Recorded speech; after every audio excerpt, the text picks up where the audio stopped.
and welcome to Building Africa's Prosperity. I'm Chris Bishop. Our topic for today is what we need to do here in Africa to jumpstart energy and power investments in the continent. There's a lot of issues there, public-private partnerships, how we attract outside money into the continent.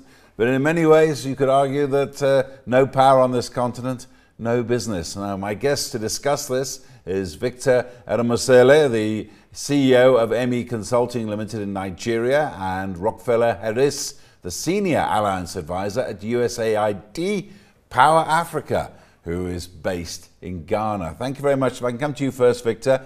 Just give us a broad brush, if you could, the way this whole power story does fit into business and building for the future in Africa. Yeah, I mean, once upon a time, Africa was referred to as a dark continent. Call me an incurable optimist, if you will, but I still believe that Africa is no longer that. Africa will be bright. We will light up Africa in a few years, and Africa will be a nice, bright place.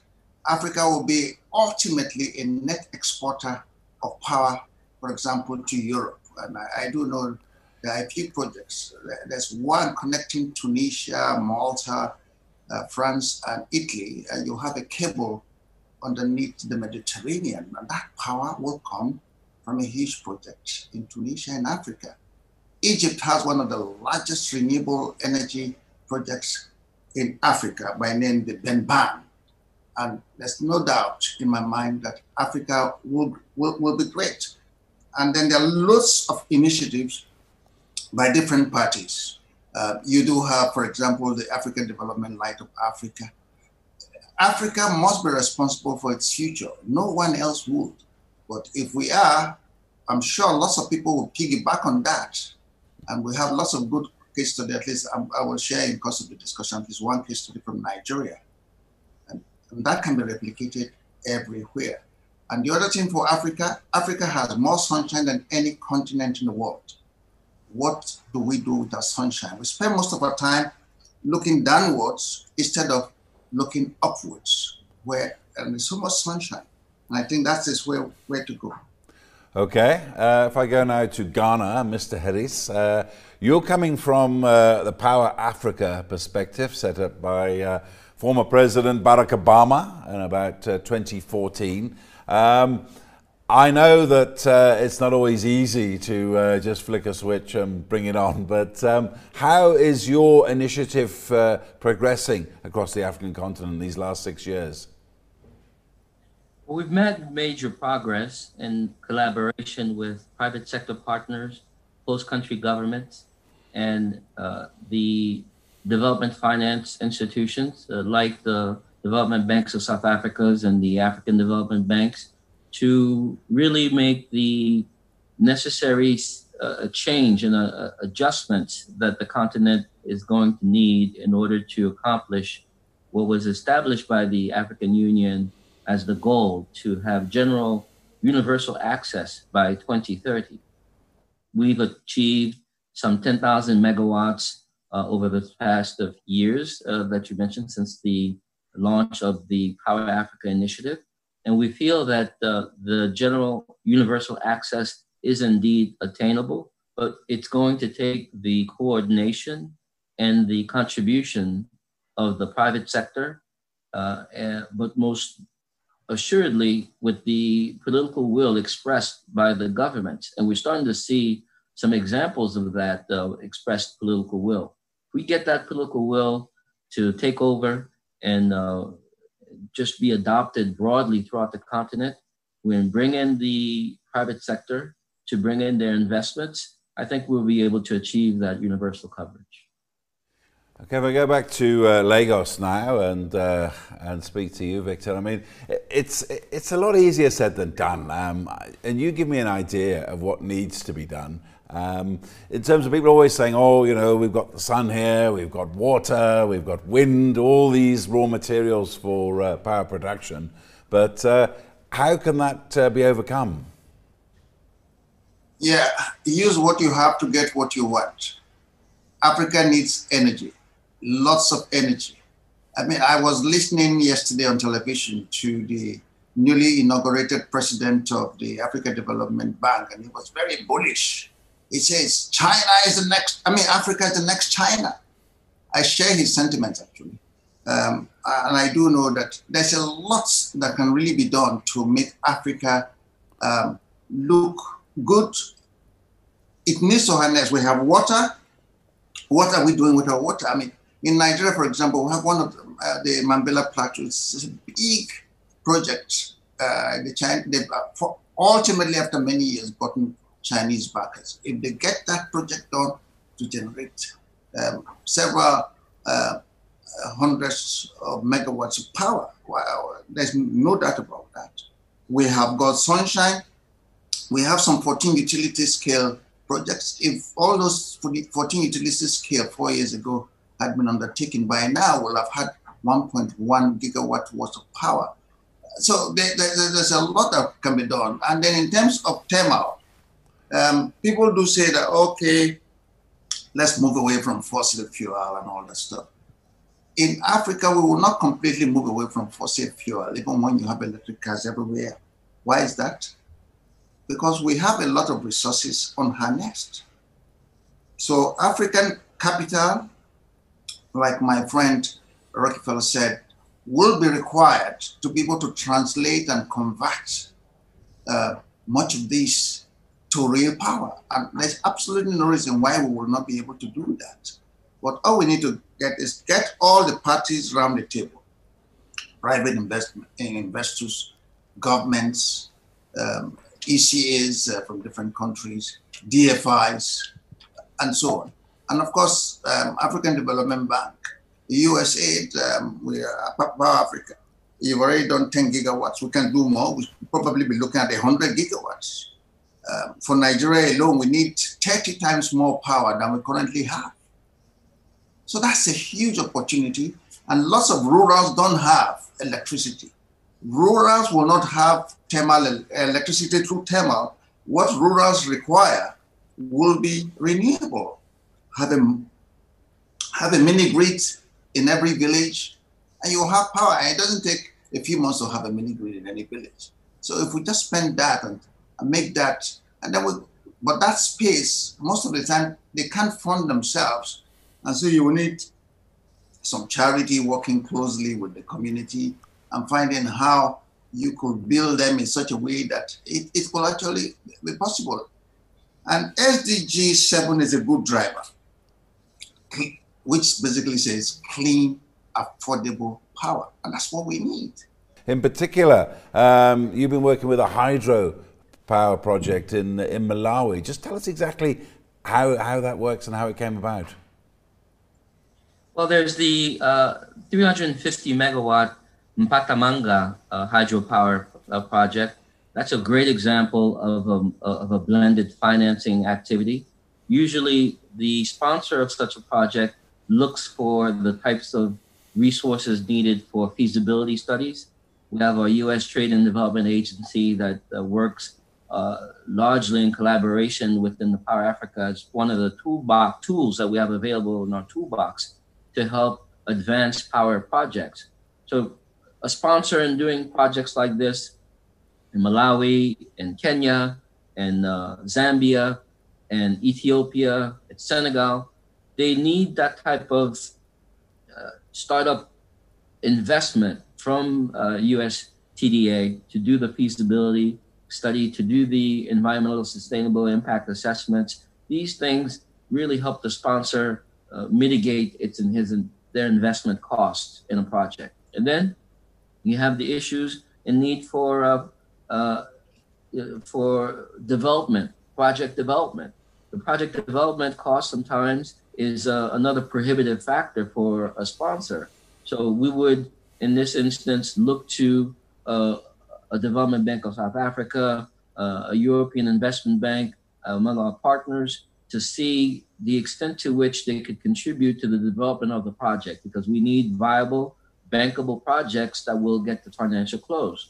And then, of course, the sponsor will be willing to take debt. And that debt, they'll carry it throughout maybe the 25 or 30 years that it would take to amortize that loan.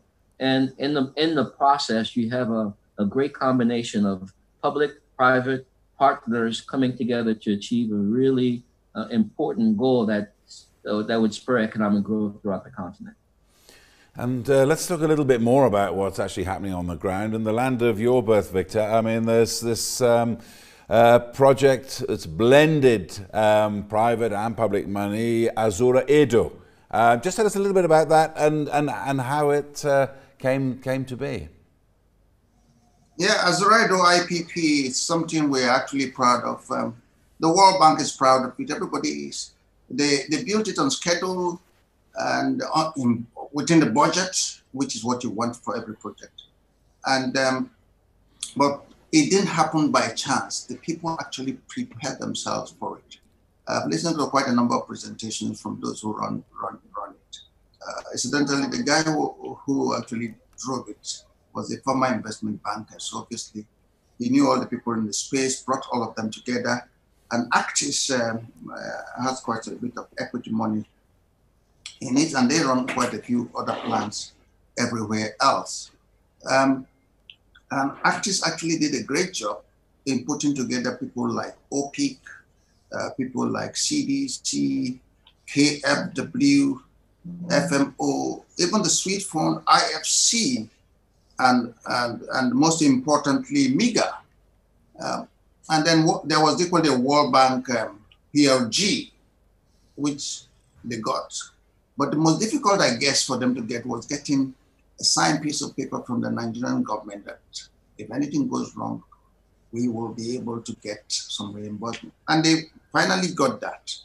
So which means that they can always generate power and all the risks have been mitigated.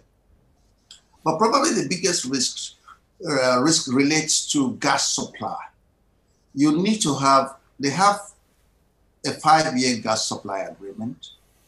But what is interesting about gas supply is that if you supply at the official price, the gas supplier makes a loss. And if you deliver power at the official price, the power generator makes a loss. So how do you get around that? So they came out with what you call willing buyer, willing seller price. In other words, both parties are whole and they equally benefit from the financing. And the result is that today, Zura EDO has little or no problem. It's just running as it should. But the big question is, this is great. Why don't you replicate this? I mean, they're generating some 450 megawatts of power, which is great. And they want to expand to about 1,500. Why don't you do more of this? The point is that political will government be willing to give such signing? Will you be able to get these 15 financing parties around the table who can do it? And how often can you replicate it? That becomes a challenge. It's certainly a challenge because we understand that governments are often facing multiple challenges at the same time. And then here we have a perfect example of a natural shock that's happened as a result of the coronavirus 19. So we begin all our engagements in every country with the expressed political will. We speak about the need for coordination and competition, because these are the ways that governments are able to achieve the better economies of scale, the better prices that's available in the market. From that coordination and competition, you have a more willing, a greater willingness from the private investors to come in and provide their ingenuity, their capital, their willingness to stay through a transaction that is absolutely critical in seeing power transactions happen. We see examples throughout the continent where you have from the Northern Africa individuals, who are, like an Isad Rabab, for example, out of Algeria. Or you go down to South Africa with Nikki Oppenmeyer, for example. You go to Nigeria with Alinko Dangote, for example, or Tony Ilumulu of that same Nigeria. You go to to Ethiopia with Sheikh Alamoudi. You have these individuals, in Zimbabwe, you have Strive Mishwewe. you have these individuals who are well capitalized. These are the billionaire club of Africa, men and women who are able to bring in their investment, but they need to have that political will. And the examples that we're seeing in some of these countries is that these individuals need the energy in order for their businesses to thrive. So they're willing to make that investment, but the political will, the regulatory framework, those things must be in place in order to give them the encouragement, the assurances that they will need to invest their capital and be assured that they will be able to see their returns coming back. So these examples about what we're seeing on the continent with regards to the political will, Mr. Eromosele talked about the looking up as opposed to looking down. We know that 40% of the new discoveries of natural gas just recently happened on the continent. We're seeing in Senegal, for example, where USTDA provided in collaboration with the sovereign fund, the government sovereign fund, the creation of a feasibility study that would bring offshore gas from their fields onto an onshore field or linked to the grid. We know that the technologies are available, the technologies are possible. We know that there are private investors who are willing to come into the space.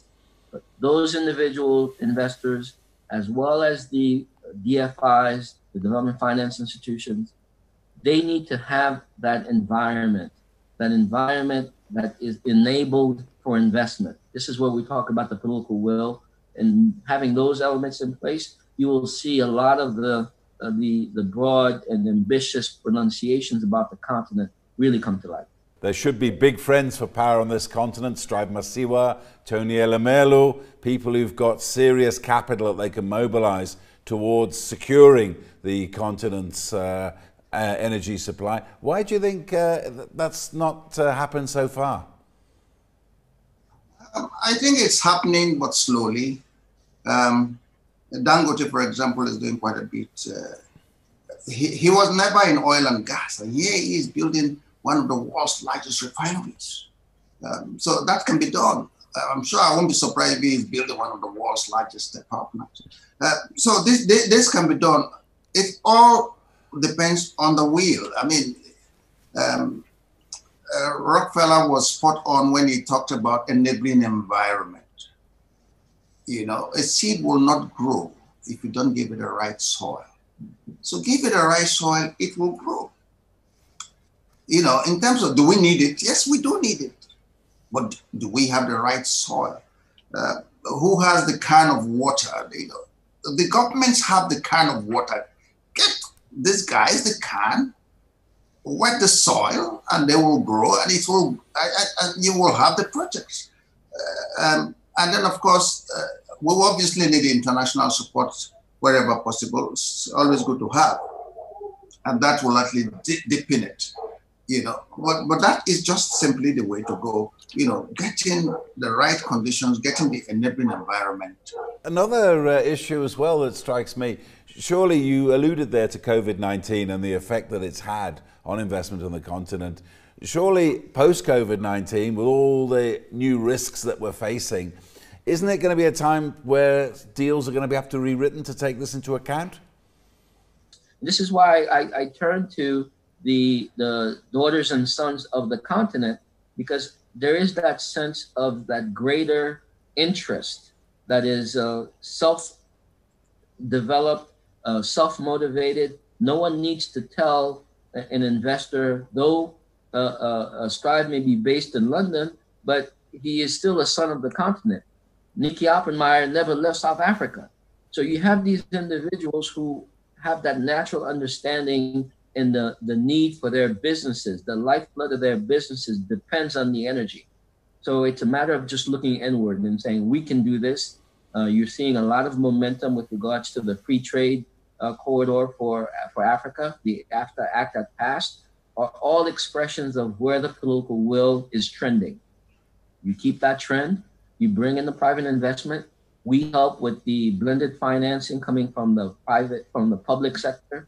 You do your public-private partnerships, create these alliances based on an environment that is empowered, enabled, then you'll have that momentum that you need that will just really allow for the continent to leapfrog and a lot of countries to leapfrog and get into the newer technologies that are available in providing affordable and accessible energy throughout the continent.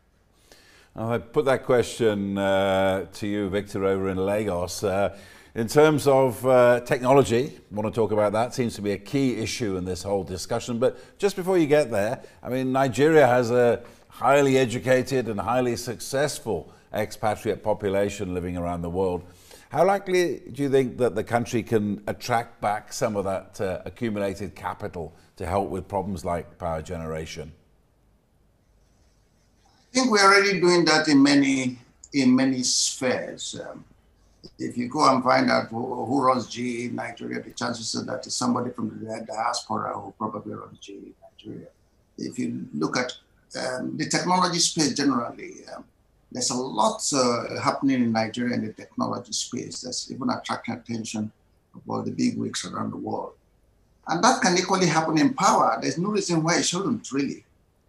You know, it's just that get the environment right.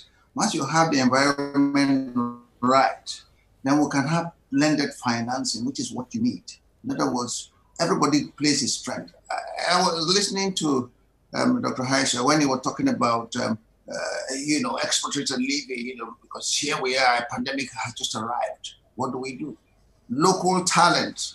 In Nigeria, I think among all the Africans, Nigeria is one of the greatest country pushing local talent, particularly in the oil and gas industry. And that can be done in power and in every sector, in all the technological sector. Once we can push that, what you will find is that there will be developments happening immediately. But a few other things must be right. Getting the price right. In Africa, we love subsidy. In some circles, the word subsidy is becoming obscene. We should start moving away from subsidy. We should be thinking about sustainability, another S word. What is sustainable? Subsidy is not sustainable. So this willing buyer, willing seller is a way of getting around subsidy. So we don't have to have governments fixing price by fiat all the time. What works for you works for me. That's collaboration, cooperation. So it's not just in bringing a financing package. The entire model should be a very workable one. And once you have that, it works. I was CFO of Nigeria LNG for many years. We've just taken, if you've been listening to the news, LNG is having its train 7, and it's going to be adding something like 30% plus of its capacity, new capacity in the next few years. That was in the drawing board for a long time, but it's now out. And I can tell you, on the date they say they would, it will happen. So just replicate that model. There are good models in Africa. It works. And today, Nigeria LNG is Africa's leading exporter of the product. We could be leaders in anything we want, but we just have to have the right models. Or replicate models that work elsewhere, everywhere else. I've helped raise billions of dollars in financing, so I know what I'm talking about. It is doable. It's a no-brainer. Okay, all right. Well, you mentioned the models. Now, development finance institutions such as the DBSA, they had this so-called RIP program to help get new power generation onto the grid and encourage investment. What further collaborative efforts could be required to improve traction in this area? Well, I think that the that great DBSA model is now sitting on a hill, if you will, as the gold star. The model that I think the rest of the continent needs to come around and bring their resources behind and really take the opportunity for replication. The public-private partnership element is also very critical in that. You'll have that model that comes from a DBSA. You'll need not just a DBSA, but you need other lending institutions to also view it and embrace it, because DBSA alone cannot address this particular challenge, because we have to have this take a real mushroom effect that comes from south to north, east to west, and just have a convergence that will now ultimately lead to a regional market or regional markets that are intertwined, that bring in the right mix of sustainability, as Victor just mentioned, but also an element of returns. No one is going to be investing in these markets for energy without the full understanding that they're going to have the necessary returns back from their investments. We need public-private partnerships. We need the confluence of personal, private investments. We need the institutional investors and large funds that are focused on the climate, for example. The Global Climate Change Fund is one of those examples of where a DBSA is not asked to come at this alone to bring in the necessary investments that are needed to make these projects happen. We also have, I think you brought a very interesting point with regard to the technology that we shouldn't shy away from as part of the conversation. The conversation should also include the fact that we need to adopt this technology that is renewable energy. It's not a given that people are viewing renewable energy as a viable solution for Africa going forward. So when we collaborate and bring in our efforts, you have the DBSAs of the world doing their portion. We have our partnerships and public-private partnerships model coming in to do their thing. We have the private investor. It's a group of private investors in Cote d'Ivoire who's pushing this project. So you have that mix. You need to have the confluence of effort and injection of resources in order to make these things happen. Well, unfortunately, that's all we've got time for on this fascinating debate. Thank you very much indeed in Lagos. Victor Eromosele, the CEO of M E Consulting, and also Rockfeler Herisse, the Senior Alliance Advisor at USAID Power Africa, coming to us from Ghana. And that's all we've got time for on this episode of the show. From me, Chris Bishop, for now, it's goodbye.